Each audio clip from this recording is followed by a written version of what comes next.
Awesome, everybody. Welcome back to an amazing new episode of It Is What It Is podcast. I almost forgot my name, but I didn't.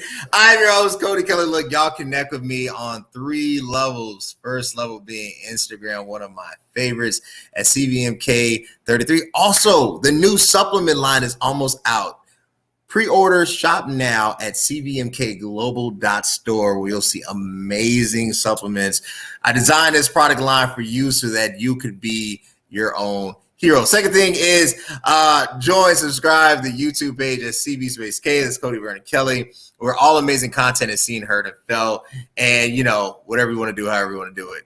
Information is below. So I have an amazing guest. He's been on the podcast before. We're covering an amazing episode on the 5 tips of not messing up or controlling your weight gain over the holidays. So I invited Bo to be back. He's a fitness influencer, gym owner, all around cool person. I wanted him to give some insight so it can help you. So when you're chowing down between Thanksgiving and New Year's, you won't look up and it's January 2nd and you're 20 pounds heavier than you were before November the 25th. With that being said, Bo, how you doing today? Good. Thank you for having me, man. Oh, no problem, man. It is my honor. I appreciate you being back on the podcast. One of these days, I'm going to be on your podcast. I say when I get the invite to be on Bo's podcast, I know I'll have made it. So, hey, Bo, I wanted to connect with you, man, because, you know, we're in it's a very enjoyable season. This is the season of calorie consumption. You know, it doesn't matter what you believe or whatever, the holidays are designed for weight gain. You know, it is not for everyone. Not for everybody, but it's a unifying force. It is a thing out there. And I wanted to, you know, connect with you. What should people do? Tell me about you said you came up with 5 tips. Tell me about your tips to stop this tragedy from happening. Yeah, sure. So first of all, we have to find a way to enjoy ourselves, right? But enjoyment doesn't always come just, I hope so, from food, right? To socializing with friends, family, or whatever, just enjoying some time off of work and stuff. So, but food is a big part of the holidays in our culture. So there's some ways where you can make it a little less damaging on your waistline. So number 1, my best tip would be nice. And what I mean by that is be so nice that you actually bring your own dish with you to wherever you're going, like a family get together or something like that, right? Bring your own dish. Why? Number 1, it's going to make you look like a nice person. Number 2, you know that your dish hopefully is healthy. And if there's no other healthy option, if everything is covered in mayonnaise and all kinds of stuff, you still have your dish to go to if there's no other good options. So it's going to make you look good, as well as it's going to give you an option if there's nothing else. So that would be my first tip, right? So the second tip is very obvious. Don't freaking skip your workout. Holidays don't mean that you skip the workout. If anything, if you don't have to go to work, you have more time to work out. So hit a good workout. My best advice would be a strength training or weightlifting workout, because cardio, everyone thinks about cardio as this super thing for weight loss.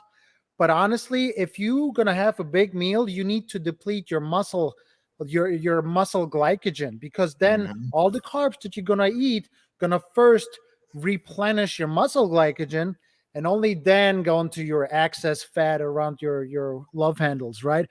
But that's going to be a trick to diminish the damage that the extra carbs or the extra sugar is going to have on your body. So weightlifting, deplete the muscles, feel the burn when you lift something overhead or some squats, something like that. So yeah, what's up? I like it. I think the first step, be nice. I think, you know, a lot of times the holidays are used as an excuse to eat other people's food. I think you should just be nice for being nice sake and to contribute to the onslaught of food consumption. But I do think you're absolutely correct. You should bring a healthy dish. I'm not saying, look, it's the holidays. I'm gonna, you know, eat something. I'm not going to just stick to the normal diet. I'm going to eat and feel good about it. But there is a balance between eating for enjoyment and just full on gluttony, right? And I think in the holidays, we go to the extreme and be like, oh, more pie, more cookies, more ham, I mean, we totally go left, right? And I totally agree.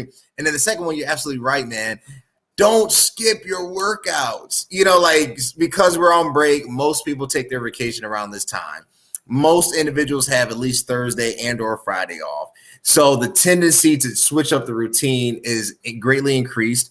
And because of that, it's like, well, I'll get to it, I'll get to it. But that's exactly the point. You have even more time. So there's no excuse. It's in your head, but practically there's no excuse for you not to hit at, even just at home. Like if you do like 3 sets of 10 burpees with some sit-ups in between, you're good to go, it doesn't have to be where you go out of your way to go to a gym. Do it at home.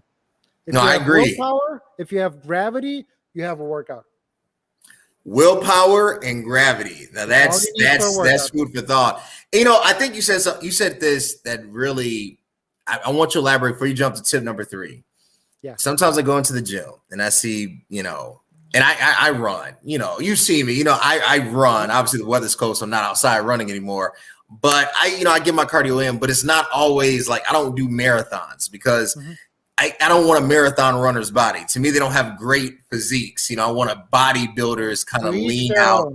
Right. So, and it sees their own as a preference, right? So for me, I can always substitute that with more reps. I can, what I'm saying? I can add on. I rather do, especially during this season, I rather do 1 mile than in the summertime when I'm trying to do 4 or 5 a day, right? Like it's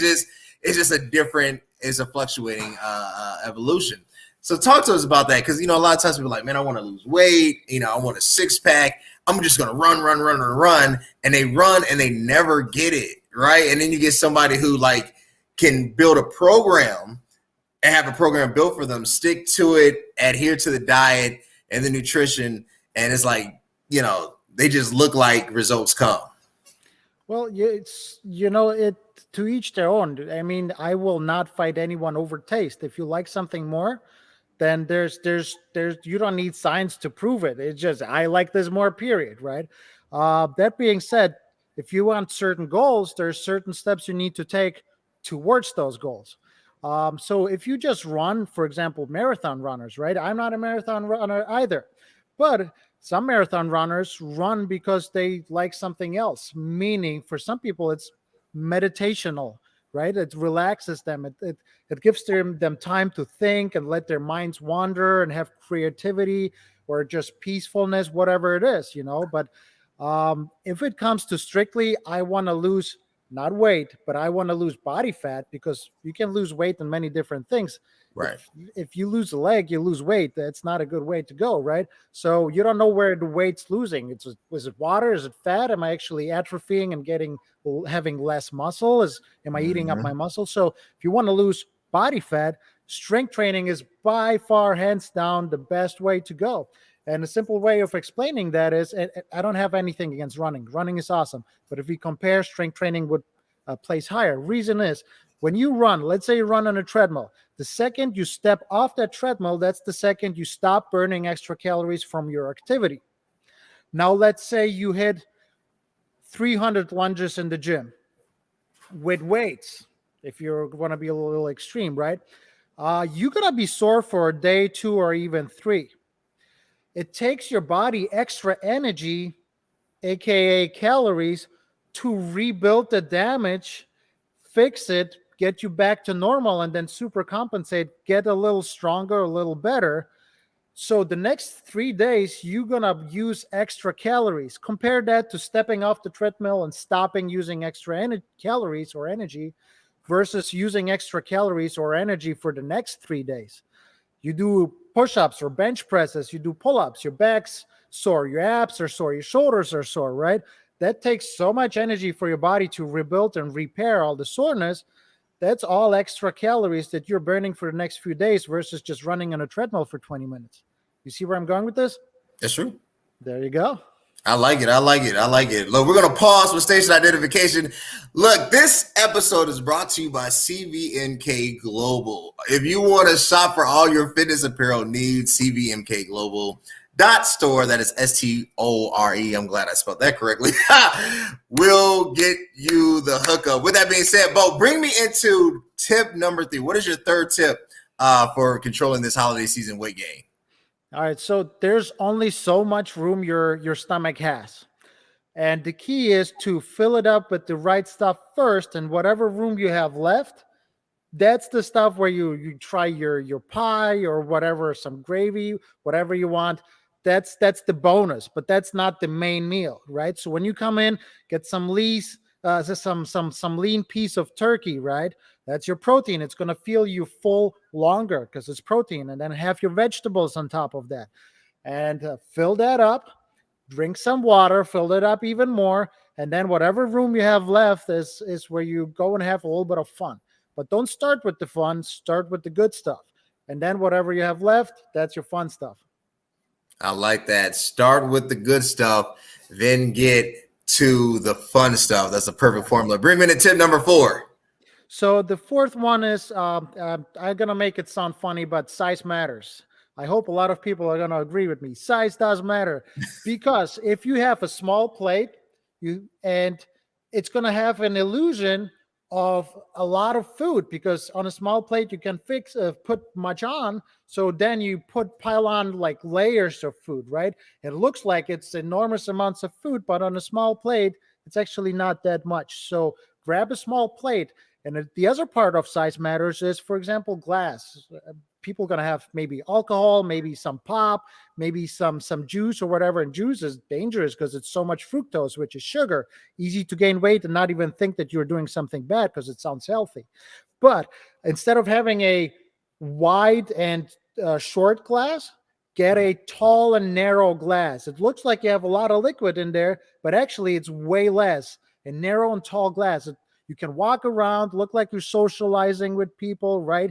It looks like you have a lot of liquid in there because it's so tall, but in reality, it's going to be less. So take small plate and skinny, narrow glass, and you're good to go. I like that. Take a tall, skinny, narrow glass. Is it really, and this is something I think that's happening. I had this discussion on one of my earlier episodes. I talked about the psychology of consumption, right? The psychology of food. Like, I think we try to justify our interactions with food. And so we'll say, well, it's only one cheeseburger or it's only a small fry. And therefore, in our mind, it's okay because it looks smaller than what it is. But even small things make great impacts. You can have a lot of great things, right? Like you can have a huge bowl of vegetables and, be better for you. And even though it looks more voluminous, is of increased volume, it's actually better and is easier to digest and easier to break down than a more compact small order of fries glazed with salt. So why do we trick ourselves into think we're making the most informed decision? Lack of education and lack of responsibility. Quite often people don't want to know because that puts responsibility on them. If you don't know, you don't know. But if I know, then I actually have to do the right thing. So people don't even want to be, quite often, they don't want to be educated because that's too much responsibility. Now it's my fault that I'm gaining weight. Now it's my fault that I'm getting sicker. Now it's my fault that I'm weak and no energy, It's easier to say it's somebody else's fault. I have bad genes. No, you have big appetite, So, to prove your point, for example, quite often in my gym here, people come in and say, why can't I lose weight? For the last 2 months, I have only eaten salads and I'm still gaining weight. And what you said, big versus small, when you buy a store-bought salad, the salad will actually have less calories than the little dressing on top of it. The devil is in the details and these small little hidden things. Because you can eat lettuce and spinach all day long and you will never ever gain weight, right? But that dressing quite often will have 300-400 calories, twice as much as the salad itself. So sometimes these small things hurt us, and the big things are actually good for us. I like it. I like the small things can hurt you. Last tip, but what is the Yeah. last tip for controlling this I holiday? left the best one for last. I like a little bit of humor, but you know what? It's not funny because it works. Choose some mint gum or brush your teeth with like right before you go. Why? Because mint is going to ruin your taste.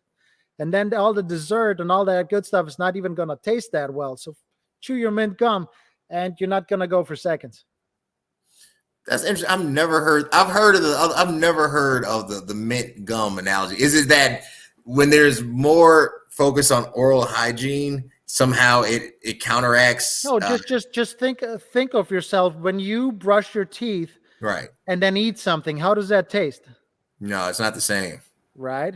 Yeah. So it tastes yucky. It tastes, wow, what was that? And if it's like carbonated, like pop or something, it's almost like gonna burn almost your mouth and tongue because of all that minty freshness. So it's just a trick to ruin the taste for a few minutes. Awesome. Awesome. Well, look, these are the 5 tips.